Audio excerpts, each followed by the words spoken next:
Hello. Welcome to another episode of Confessions of an Agriculture Teacher Educator. This is the Youth Development Series, and this is the 14th episode. This week we've been discussing inclusion and the importance of inclusion in conducting our youth development programs, specifically FFA and Supervised Ag Experience programs. How do we ensure that everyone has equal opportunity for success and everyone feels comfortable? Today, I was pleased because we took time to realize as we peel back that onion that perhaps the most important step is understanding that at the heart of inclusion is knowing what lens you bring to the table, what prism you're looking through, and how who you are or where you're from impacts how you interact with others and what kind of environment and culture you create.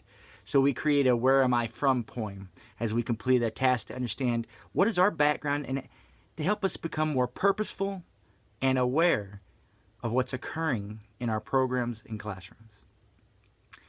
As a teacher, I realize today the importance of sincerity when working with students on a variety of topics, but especially one like this.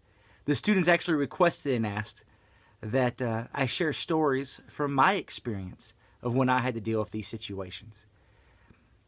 To be honest, as I've taught a course like this for the past 9 years at Ohio State and Penn State, I got burned early on. When I was a fresh out of teaching high school ag on a daily basis and a brand new grad student and had a chance to teach this class, I'm afraid I told too many Wilcox stories to a point where it turned the students off. Like, oh my gosh, we don't want to hear about Wilcox again. God's country. We know Wilcox.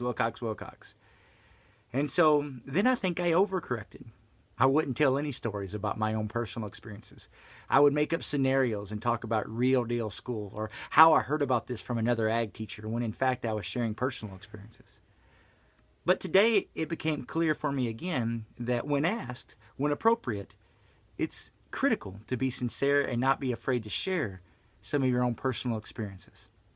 And so I had the opportunity to pull up and share some stories about some very special students to me and what we did during a time in Wilcox and how we made sure that everyone felt welcome to the best of our ability. And quite frankly, to also identify those shortcomings that should be addressed. And it was a great session. So thank you for tuning in to Confessions of an Agriculture Teacher Educator. I hope that you'll tune in the future. Have a great day. Bye.